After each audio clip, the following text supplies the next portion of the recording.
तानि देव सवितरदुरितानि परासुव यद्भद्रं तन्न आसुव। ॐ सहना भवतु सहनौ भुनक्तु सह वीर्यं करवावहै तेजस्विनावधीतमस्तु मा विद्विषावहै। ॐ शांति शांति शांति। ओम श्री परमात्मा नमः। योग दर्शन के हम समाधिपाद पर विचार कर रहे थे। सूत्र संख्या 33 में भावना चतुष्टय का वर्णन किया गया महर्षि के द्वारा, जिसमें कहा गया कि अंतःकरण को शुद्ध करने के लिए, पवित्र बनाने के लिए, अंतःकरण के जो मल हैं उसको साफ करने के लिए 4 प्रकार के भावना का उल्लेख किया महर्षि ने। वह मैत्री, करुणा, मुदिता और उपेक्षा, इस प्रकार से कहा। और क्रमशः 4 प्रकार के लोगों के साथ ऐसे भावना रखने से हमारा अंतःकरण पवित्र होता है। सुखी व्यक्ति के साथ मैत्री की भावना, दुखी व्यक्ति के साथ करुणा की भावना, पुण्यात्मा के साथ मुदिता यानी हर्ष की भावना, प्रसन्नता की भावना, और जो पापी हैं उनके प्रति उपेक्षा की भावना। तो इस प्रकार से इन 4 भावों के माध्यम से चित्त को शुद्ध किया जा सकता है। जन्म जन्मांतर से हमारा चित्त मलिन है, क्योंकि यदि चित्त मलिन नहीं रहता तो महर्षि गौतम अपने न्याय दर्शन में कहते हैं, वीत राग जन्मादर्शनात्। राग आदि मलों से यदि रहित कोई व्यक्ति होता, कोई जीवात्मा होता, तो फिर उसका जन्म नहीं देखा जाता, क्योंकि जन्म सरागों का देखा जाता है। यानी कि राग सहित जो जीवात्माएं होती हैं उन्हीं का जन्म देखा जाता है। विरक्त व्यक्ति जन्म नहीं लेते। इसलिए हमारा जन्म है, इससे सिद्ध होता है कि हमारे अंदर जन्म जन्मांतर के राग द्वेष आदि चित्त के मल हैं। वो चित्त के मल तो जन्म जन्मांतर से हैं, और वर्तमान व्यवहार के द्वारा राग द्वेष पूर्वक जीवन यापन करने से वो और बढ़ता जाता है मल। और उस पर ध्यान न देने से कि किन व्यक्तियों के साथ कैसा बर्ताव करना चाहिए, क्या मन में भावना रखनी चाहिए, इस प्रकार से यदि हम ध्यान नहीं देते तो वह चित्त और कलुषित होता जाता है और मलिन होता जाता है, और इतना मलिन हो जाता है कि एक समय में वह साफ करना बड़ा मुश्किल हो जाता है, उसको पवित्र करना बड़ा मुश्किल काम हो जाता है। जन्म जन्मांतर लग जाते हैं लेकिन शुद्ध नहीं होता। इसलिए जन्म जन्मांतर से मलिन हुए चित्त को शुद्ध करने के लिए व्यक्ति को प्रयत्नशील होना चाहिए और जागरूक होकर के, सावधान होकर के इन सब व्यवहारों में ध्यान देना चाहिए कि कहीं हमारा चित्त राग आदि से वशीभूत न हो जाए। एक तो पहले से वशीभूत है राग आदि से, और आगे होता चला जाएगा तो हमारे अध्यात्म मार्ग अवरुद्ध हो जाएगा, और अध्यात्म मार्ग अवरुद्ध होने से 3 प्रकार के दुखों के चपेट में हम आते रहेंगे। पुनरपि जननम पुनरपि मरणम, ये जो जन्म मरण की बंधन है, ये बंधन से हम छूट नहीं पाएंगे। इसलिए उन भावना चतुष्टय का अनुष्ठान करके और अंतःकरण को पवित्र बनाया जा सकता है। अब महर्षि के द्वारा कुछ और बातें कही जा रही है कि केवल भावना चतुष्टय ही नहीं है, अपितु अन्य भी साधन है जिसके माध्यम से चित्त को शुद्ध बनाया जा सकता है। उन साधनों का उल्लेख करते हुए कह रहे हैं अगला साधन कि भावना चतुष्टय तो व्यवहार में करनी है, लेकिन जब हम साधना काल में बैठते हैं उस समय कुछ विशेष अनुष्ठान करके चित्त को और शुद्ध किया जा सकता है। जैसे कुछ ऐसे रसायन होते हैं, सर्फ आदि, जैसे जल से तो धो ही देते हैं कपड़ा आदि, उससे भी मलिन कपड़े धुल जाते हैं, परंतु यदि और जल्दी साफ करना है उसको तो उसमें कोई डिटर्जेंट पाउडर, सर्फ आदि डाल करके उसमें और भी बहुत सारे रसायन आते हैं, उससे जल्दी साफ हो जाते हैं। ऐसे ही व्यवहार काल में तो भावना चतुष्टय का ध्यान रखना ही पड़ता है, लेकिन उसको और भी यदि तीव्रता के साथ चित्त को शुद्ध करना है तो क्या करना पड़ेगा। महर्षि सूत्रकार कर रहे हैं कुछ और साधन बताते हुए, प्रच्छर्दन विधारणाभ्याम वा प्राणस्य, सूत्र संख्या 34। प्रच्छर्दन विधारणाभ्याम, दो चीज़ बताएं यहाँ पर। प्रच्छर्दन विधारणाभ्याम वह शब्द विकल्प अर्थ में है, अथवा इससे भी कर सकते हैं चित्त का शोधन। प्राणस्य प्रच्छर्दन विधारणाभ्याम, प्राण के प्रच्छर्दन यानी कि वमनम। प्रच्छर्दन का मतलब प्राण की उल्टी करना, नासिका पुटों से प्राण को बाहर निकालना, और विधारण मतलब रोक देना, बाहर ही रोक देना, इसको बाह्य प्राणायाम कहते हैं। तो इस बाह्य प्राणायाम के द्वारा भी चित्त को शुद्ध किया जा सकता है, और चित्त को शुद्ध करने के लिए यह जो प्राणायाम की विधि है यह भी कारगर उपाय है। इसलिए यहाँ पर चित्त को शुद्ध करने के लिए प्राणायाम का कथन किया महर्षि ने, और कहा कि कौष्ठस्य वायोः नासिकापुटाभ्याम प्रयत्न विशेषाद वमनम प्रच्छर्दनम। प्रच्छर्दन को खोल दिया कि कोष्ठगत उदरस्थ जो वायु है उस वायु को प्रयत्न विशेष से यानी कि योग की विधि से, योगोक्त विधि के माध्यम से उस कोष्ठगत वायु है उसको बाहर फेंक करके और वमन करना यानी कि उसको बाहर फेंक देना, इसी को प्रच्छर्दन कहा। और विधारणम प्राणायाम, अविधारण क्या है? प्राणायाम है, यानी कि उसको रोक देना, कुंभक कर देना, यानी कि बाहर फेंक करके बाहर रोक देते तो बाह्य कुंभक हो गया, इसको बाह्य प्राणायाम कहते हैं। और अंदर श्वास को भर करके अंदर रोक देते हैं, अंतः कुंभक हो गया, आभ्यंतर प्राणायाम हो गया।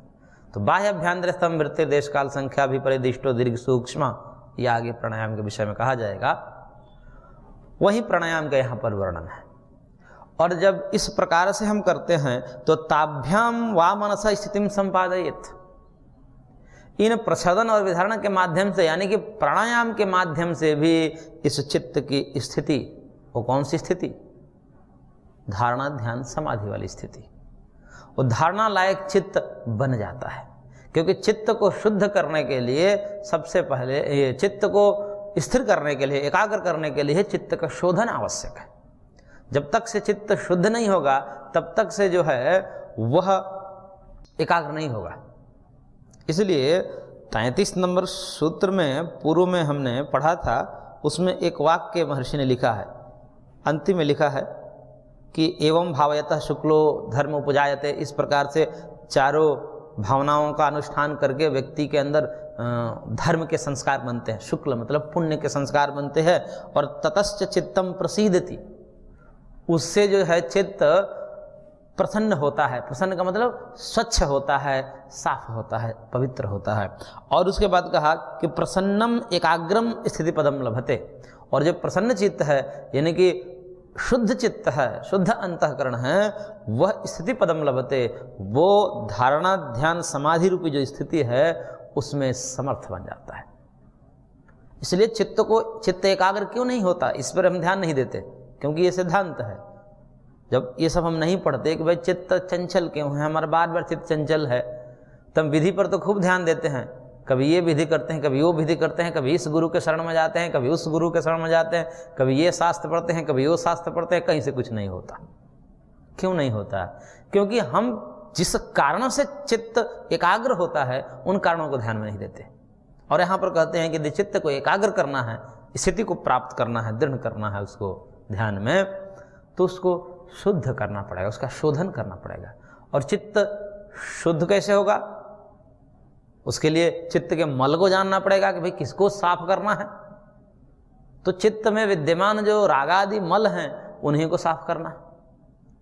इसलिए भगवान श्री कृष्ण ने भी गीता में कहा कि राग द्वेष विमुक्तस्तु विषयान इंद्रियश्चरन् आत्मवश्ये विधेयात्मा प्रसादम अधिगच्छति, कि जो व्यक्ति अपने इंद्रियों को संयमित रखता हुआ राग द्वेष से विमुक्त होकर के और इंद्रियों के साथ बर्ताव करता है, वह उनका चित्त जो है प्रसादम अधिगच्छति, स्वच्छता को प्राप्त होता है, स्वच्छ हो जाता है। और स्वच्छ चित्त जब हो जाता है यानी कि शुद्ध चित्त जब हो जाता है तो प्रसादे सर्व दुखानां हानिरस्य उपजायते प्रसन्न चित्त से ही आशु बुद्धि परिवतिष्ठते। जब चित्त शुद्ध हो जाता है उसी को प्रसन्न कहते हैं। सामान्य भाषा में इसको प्रसन्न जिसको बोला, प्रसन्न का मतलब जिसका चित्त शुद्ध होगा वही प्रसन्न होगा, नहीं तो उसके चेहरे पर मुस्कुराहट नहीं आएगी, प्रसन्नता नहीं आएगी। प्रसन्न व्यक्ति है, खिलखिला रहा है, इसका मतलब कि राग द्वेष रहते हैं। जैसे बच्चे खिलखिलाते हैं, उनमें राग द्वेष नहीं होता है, इस कारण से वो हंसते रहते हैं। ऐसे ही जब चित्त शुद्ध होगा तो प्रसादे सर्व दुखा नाम, चित्त के प्रसन्न होने पर, शोधन होने पर सर्व दुखा नाम हानि ही, समस्त दुखों की हानि हो जाती है, यानी कि अभाव हो जाता है, सारे दुख नष्ट हो जाते हैं। तो इसलिए प्रसन्न चेत से ही आशु बुद्धि परिवर्तिष्ठते, और जो चित्त प्रसन्न हो जाता है, शुद्ध हो जाता है, साफ हो जाता है, वह आशु परिवर्तिष्ठते, वो शीघ्र ही भगवान में तल्लीन हो जाता है, वह उसकी चंचलता मिट जाती है, वो अपने इष्ट के प्रति एकाग्र हो जाता है, जहां हम उसको लगाना चाहें वहीं लग जाते हैं। इसलिए चित्त को एकाग्र करने के लिए चित्त के रागादि मल को दूर करना अत्यंत आवश्यक है, और उसी को दूर करने के लिए ये सब उपाय बता रहे हैं। यानी कि देखिए, चित्त तो एकाग्र ही है, क्योंकि चित्त सत्व प्रधान अहंकार से बना है। जब हम सांख्य के दृष्टिकोण से विचार करते हैं तो चित्त जो है सात्विक अहंकार से बना है, सत्व प्रधान है, और सत्व कभी चंचल नहीं होता है। सत्य का काम चंचलता नहीं है, सत्व अपने आप में स्थिर होता है, उसमें चंचलता नहीं होती। चंचलता होती है रजस में, रजस के कारण चंचलता आती है। तो सत्व प्रधान अंतःकरण है, उनमें चंचलता आ गई, किस कारण से आ गई? ये रागादि मल के कारण आ गई। और ये जब रागादि मल हट जाते हैं तो राजसिक और तामसिक वृत्तियां उस चित्त से नष्ट हो जाती हैं, और रजस तमस से रहित चित्त शुद्ध हो जाता है, और वह शुद्ध चित्त अपने विषय में एकाग्र हो जाता है। उसको हम जहां भी ध्यान करें, जिस विषय में लगाएं, उस विषय में शीघ्र ही लग जाता है। तो इसलिए चित्त की शोधन की यहाँ पर बात कही गई महर्षि के द्वारा कि चित्त की शोधन अत्यंत आवश्यक है, और उसके लिए भावना चतुष्टय के अतिरिक्त यहाँ पर एक साधन बताया कि प्राणायाम। इस प्राणायाम के माध्यम से भी अंतःकरण धीरे धीरे पवित्र होने लगता है। तो इस प्रकार से प्राणायाम की विधि से, लेकिन प्राणायाम की विधि कैसी होनी चाहिए? गुरुगम्य होनी चाहिए। श्रद्धा, भावना, उसमें किस प्रकार से भावना करनी है, ये सब गुरु बताते हैं। ऐसे केवल सांस भरने फेंकने से काम नहीं चलेगा। शारीरिक रूप से कुछ लाभ मिल सकता है, लेकिन चित्त और भी चंचल हो सकता है। इसलिए एक एक प्राण में, एक एक श्वास प्रश्वास में ईश्वर की भावना करनी पड़ती है, और वह प्राण ही ब्रह्म है। इस प्रकार की भावना पूर्वक जब हम कर्म करते हैं, प्राणायाम करते हैं, तो वह चित्त शुद्ध हो जाता है, और वह शुद्ध चित्त जो है स्थितिम संपादयत, वही स्थिति को प्राप्त हो जाता है। तो इसलिए चित्त को शुद्ध और एकाग्र करने के लिए, क्योंकि शुद्धता होगी तो एकाग्र अपने आप आ जाएगा, तो ये चित्त को शोधन करने के भी उपाय हैं और चित्त को एकाग्र करने के भी उपाय समझने चाहिए। दोनों बात हैं यहाँ पर। तो चित्त की शोधन करने के और उसको शुद्धता पूर्वक एकाग्र करने के जो उपाय हैं, वो यहाँ पर बताया कि प्राणायाम भी एक उपाय है। तो पूरक, रेचक और कुंभक, ये तीन से प्राणायाम पूरा होता है। जिसमें पूरक होता है, पूरक मतलब श्वास को भरना, रेचक मतलब श्वास को बाहर छोड़ना, नासिका के माध्यम से, मुख के माध्यम से नहीं, इसलिए नासिका पुटाभ्याम कहा गया। तो पूरक, रेचक और कुंभक। कुंभक का मतलब रोकना, उसको अंदर रोक दें अथवा बाहर रोक दें। अंदर भर कर अंदर रोक दे तो आभ्यंतर कुंभक हो गया, आभ्यंतर प्राणायाम हो गया, और बाहर फेंक करके बाहर रोक दे, ये बाह्य प्राणायाम हो गया।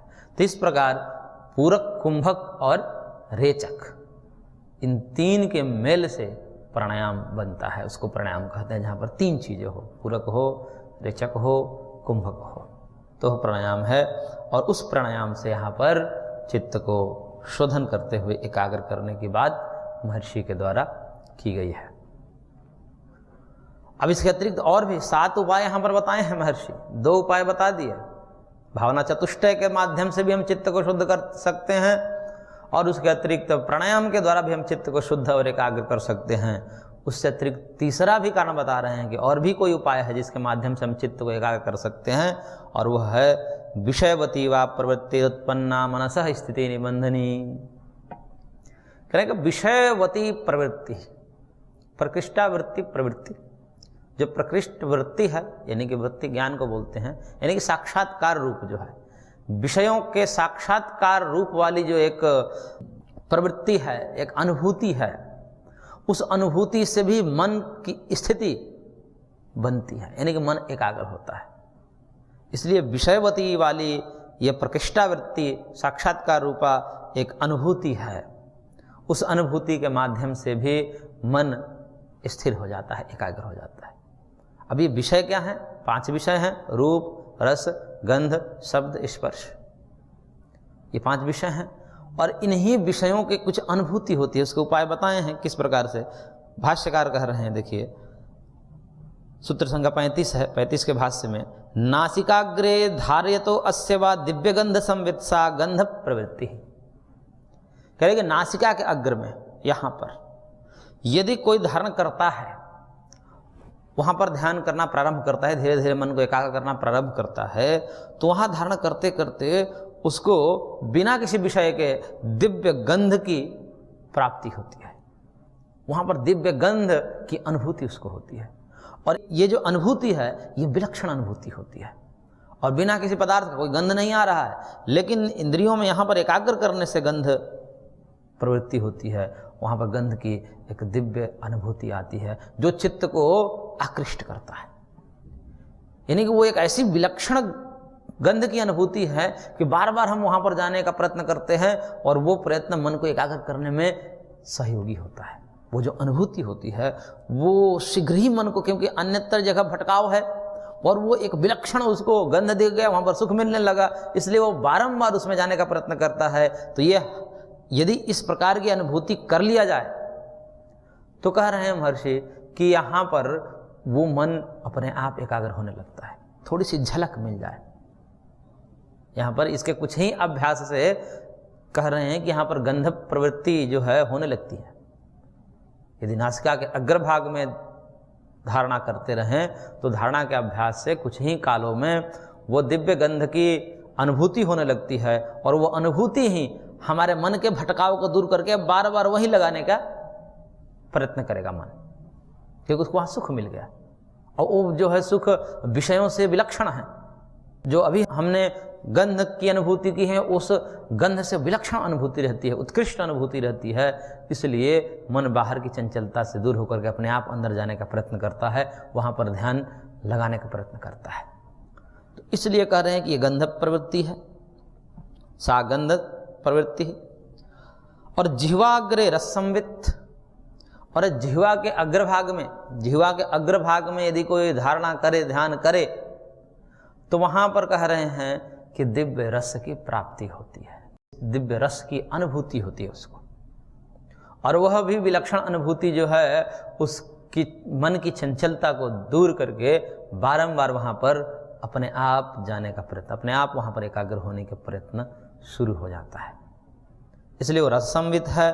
और तालुनी रूप संवित, ये जो तालु है ऊपर जहाँ जीवा टकराती है, उस तालु में दंत के ऊपर वाला भाग, तो उस तालु में यदि कोई धारणा करे तो कह रहे हैं कि दिव्य रूप का रूप की अनुभूति होती है वहाँ पर। ऐसे ऐसे विलक्षण रूप जो मन को सुख देने वाला होता है, और वो अनुभूति कोई कर ले तो अब उसको जो है बारंबार अंतर्मुखी होने का अभ्यास हो जाएगा, उसकी इच्छा होगी बार बार। अब बाहर देखने की उसकी इच्छा नहीं होगी, क्योंकि ऐसे दिव्य रूप जो सुखदायी है, सुखकर है, वो बाहर वैसे नहीं है।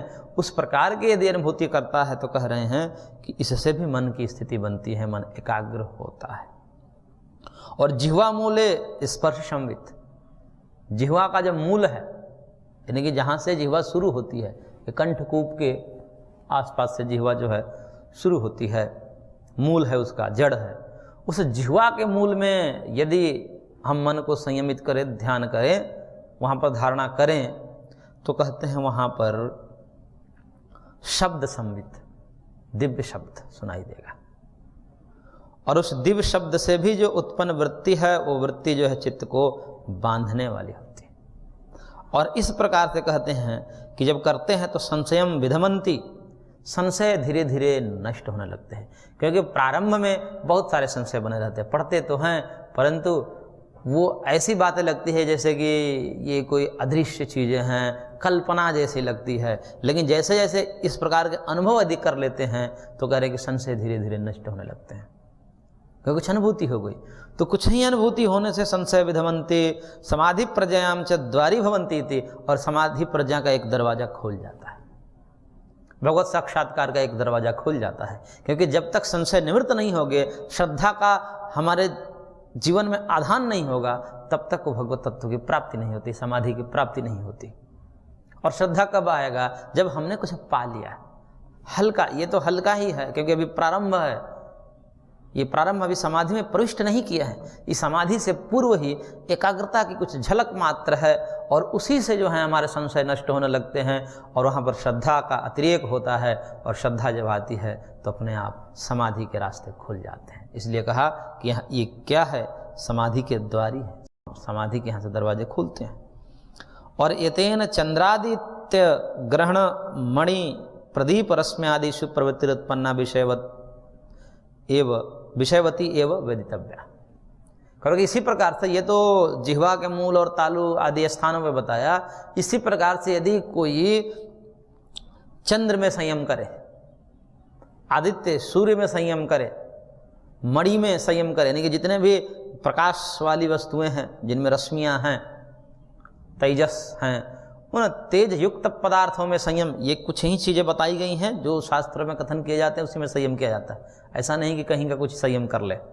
आदित्य में संयम कर सकते हैं, सूर्य में कल्पना करनी पड़ती है, प्रतिबिंब बनानी पड़ती है, आंख बंद करके हृदय विशेष में अथवा प्रज्ञा यहाँ आज्ञा चक्र पर या कहीं भी स्थान विशेष पे, मणिपुर में आदि स्थल विशेषों में हमें उस वस्तु की कल्पना करनी पड़ती है, एक प्रतिबिंब बनाना पड़ता है स्मृत्यात्मक।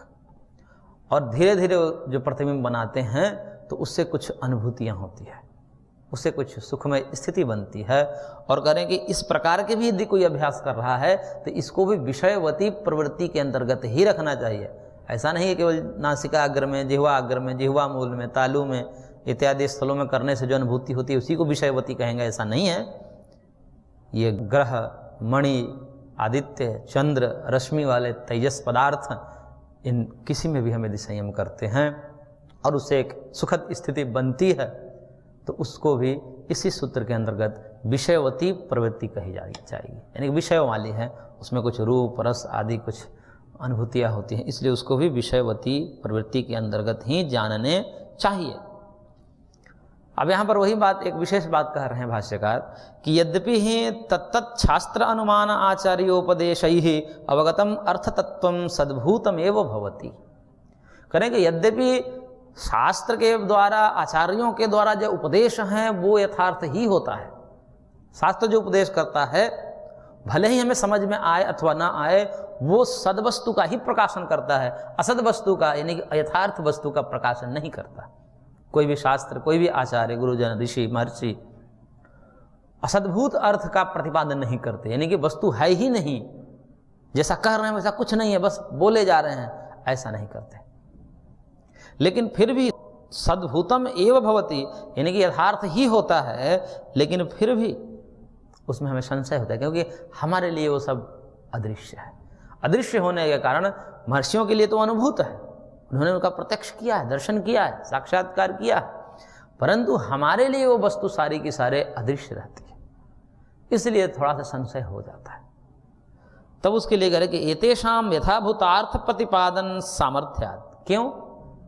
क्यों गुरुओं के द्वारा, शास्त्रों के द्वारा, आचार्यों के द्वारा जो उपदिष्ट वचन है वो यथार्थ होता है, तो उसके लिए उन्होंने कहा कि क्योंकि एतेषाम यथाभूतार्थ प्रतिपादन सामर्थ्यात्, क्योंकि इनमें यानी कि आचार्यों में और शास्त्रों में जो सामर्थ्य है उनका, वो यथार्थ प्रकाशन करने का उनमें सामर्थ्य होता है, और इसी सामर्थ्य से युक्त होने के कारण उनके कथन कभी असद्भूत नहीं होते हैं, अयथार्थ मिथ्या नहीं होते। और तावदपि यावद एक देशोपि कश्चिन न स्वकर्ण संवेद्यो भवति तावत् सर्वं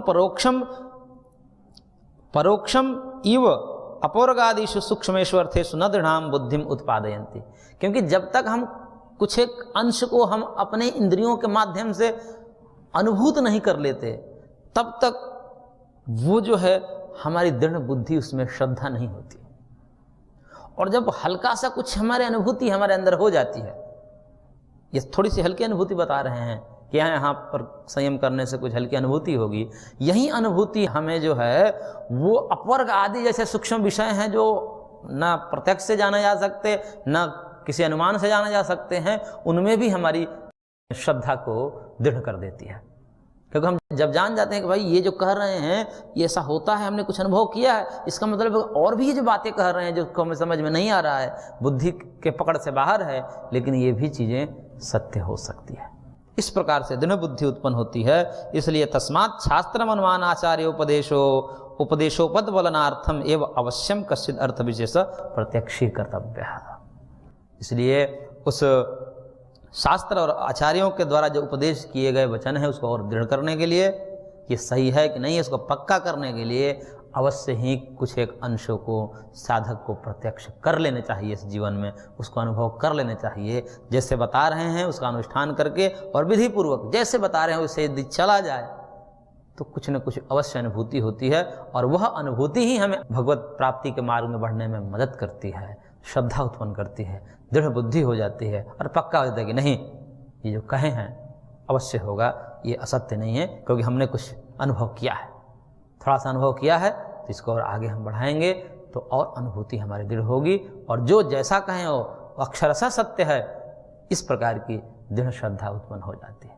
तो इस प्रकार से महर्षि ने यहाँ पर बहुत ही अच्छी बात कही कि ये केवल कल्पना नहीं है, आप करके देख लीजिए, केवल कही सुनी बातें नहीं है। इतना कौन कह सकता है, इतना वही व्यक्ति कह सकता है जिनकी बात में सच्चाई है, दावे के साथ वही कह सकता है। आप देख लीजिए, स्वयं देख लीजिए। तो इसलिए इसको अवश्य करना चाहिए, इसको हमें अपने जीवन में धारण करके कुछ अनुभूति अवश्य कर लेनी चाहिए। तो इस प्रकार से यहाँ पर विषयवती व प्रवृत्ति उत्पन्ना वाली जो एक अनुभूति है वह हमारे मन की स्थिति को दृढ़ करने वाली होती है, एकाग्र करने वाली होती है। तो आज की कक्षा को हम यहीं पर विराम देते हैं, शेष अगले अंक में। ओम शांति शांति शांति।